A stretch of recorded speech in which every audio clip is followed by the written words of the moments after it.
जी नहीं मानते हम लोग सर बोलता है हम नहीं जानते हैं तू लोग का। मैं सरकार से मांग करता हूँ यहाँ का प्रखंड आजादी का जो 78 साल के लगभग होने जा रही है, इस गांव के लोग जिस तरह का गत में जी रहा है।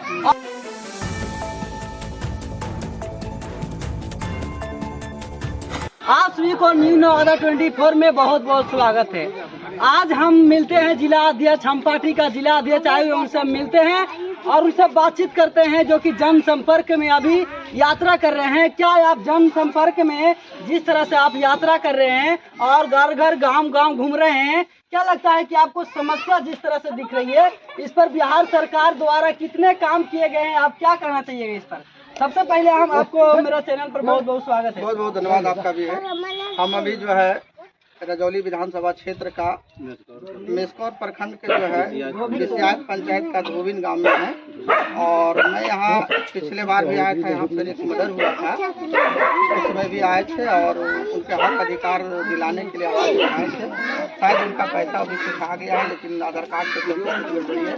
लेकिन इस गाँव की स्थिति हम देख रहे हैं, आजादी का जो 78 साल के लगभग होने जा रही है, लेकिन यहाँ पर ना तो पीसीसी की व्यवस्था है, ना ही जो है नली गली का व्यवस्था है, नहीं तो पंचायत भवन का है, ना समुदाय भवन का है, और बहुत सारे ऐसे लोग हैं जिसका इंदिरा आवास से जो है पीएम आवास से भी जो है वंचित है। मैं देख रहा हूँ कि यहाँ महागठबंधन का जो है बिहार जो है 10 वर्षों से है, और हमको लगता है कि सबसे उपेक्षित गाँव, सबसे अगर कम समय दिए होंगे, सबसे कम अगर आके देखे होंगे तो लगता है धोबिन गांव होगा, जहाँ पे जो है नाली गली पेयजल मतलब सारी जो सरकारी सुविधा है, उस सारी सुविधाओं से जो यहाँ वंचित है। मैं सरकार से मांग करता हूँ यहाँ का प्रखंड विकास पदाधिकारी से, अगर मेरी आवाज़ को उनके पास अगर जा रहे हैं तो इस गांव को एक बार निरीक्षण करें और यहाँ पर जो असुविधा है उसको दूर करने के लिए अपनी सरकारी योजना के तहत जो है नली गली जो योजना है, पीएम आवास है, समुदाय भवन है, वोटर यहाँ बहुत सारे का वृद्धा पेंशन भी नहीं बना हुआ है। हम लोग कोशिश कर रहे हैं कि यहाँ का कुछ नौजवान को जागरूक करके यहाँ का जो विकास मित्र है उससे भी हमें आग्रह करते हैं कि जो वृद्धा पेंशन से वंचित है, विकलांग पेंशन से जो वंचित है, जो विधवा पेंशन से वंचित है, उसकी जो है आप अप्लाई करें, आपके थ्रू जो अप्लाई होता है, और उनको हक अधिकार दिलाने का काम करें। इस तरह से बिहार सरकार की नाकामियां हैं, और खास करके इस गांव में जो नाकामी दिख रही है, इस गांव के लोग जिस तरह का गत में जी रहा है, और सभी पार्टियां जो कहते हैं, या एनडीए हो, आरजेडी हो, किसी भी बार का कोई भी पार्टी हो, लेकिन जो इस तरह का व्यवस्था दे रहा है, और खास करके दलित और महादलित की बात करता है, क्या महादलित का विकास सीधी रेट होगा? इसी तरह से महादलित का विकास होगा? एक भी ऐसा यहाँ नहीं जोड़ा गया है, ना ही पक्कीकरण किया गया है, ना ही एक का इंदिरा आवास का लाभ मिला है। क्या ऐसा सरकार का नीति चल रही है जो इस गांव के ऊपर नहीं ध्यान जा रहा है? ये गांव के ऊपर कौन ध्यान देगा?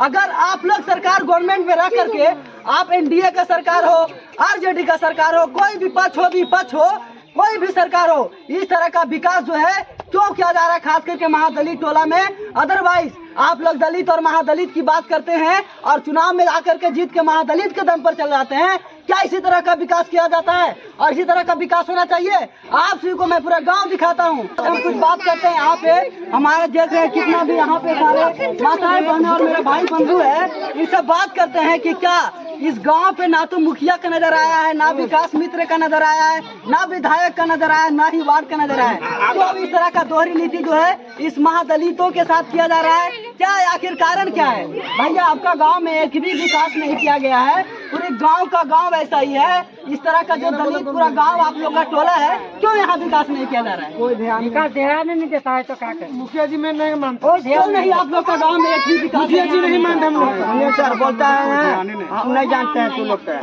एक आदमी बोलिए, सही से बताइए, अपनी समस्याओं को सही से बताइए, ताकि हम लोग मुखिया जी नहीं मानते। मुखिया जी है नहीं मानता। क्यों नहीं मानते? मुखिया जी वोट नहीं देते, तो वोट जहाँ देगा वहीं विकास होगा। क्या एंट्री, जहाँ वोट देगा वहीं विकास होगा।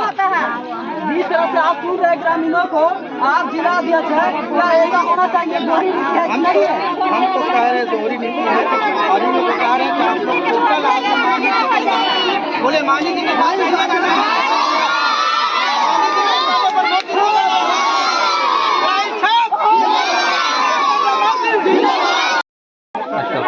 आपकी पार्टी क्या हैं कि जिस तरह से आप यहाँ पर आपको प्यार मिल रहा है, अपनी पार्टी को प्यार मिल रहा है, एनडीए सरकार को प्यार मिल रहा है, इस गांव के सारे जनता यहाँ पर एकत्रित है और जो पार्टियां आते हैं और आश्वासन देकर चले जाते हैं, क्या आप पर इस बार उम्मीद रखा जाए कि अगर आपकी सरकार इस सत्ता में आती है और खास करके रजौली विधानसभा क्षेत्र का विधायक बनते हैं तो इस गांव का कितना विकास आप लोग कर दिखाइएगा?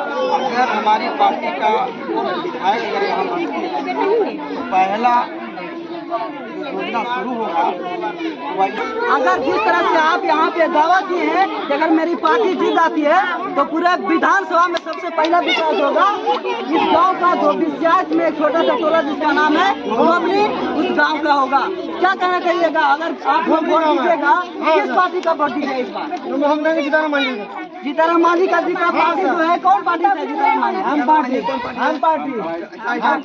ले जाना है। इस बार आप लोग वोट दीजिएगा, क्या चीज कर दीजिए आप? किस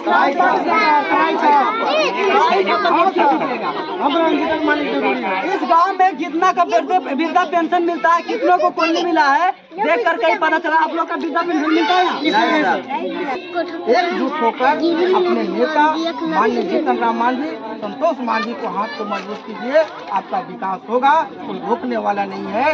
हम लड़ के डीएम से है ना, प्रखंड विकास पदाधिकारी से, सांसद से, विधायक से लड़के आपके हक अधिकार चलिए, बहुत बहुत धन्यवाद। जिस तरह से बात और जिस तरह से अभी आप सभी देख रहे थे न्यूज़ नवादा 24, इसमें जुड़े हुए थे हमारे जिला अध्यक्ष जी हैं जिनका नाम अशोक मांझी जी है। और आइए हम नेक्स्ट वीडियो में आप सभी को दिखाते हैं कि जिस तरह से इस गांव का स्थिति और जो परिस्थिति इस गांव में बना कर छोड़ दिया है, खास करके पंचायत के मुखिया जी और खास करके जो है विकास मित्र इस तरह का यहाँ इस टोला पे ध्यान नहीं दे रहे। आइए अगले वीडियो में हम एक्सपोज करते हैं कि किस तरह से इस टोला का विकास हुआ है। तब तक के लिए जय हिंद, वंदे मातरम।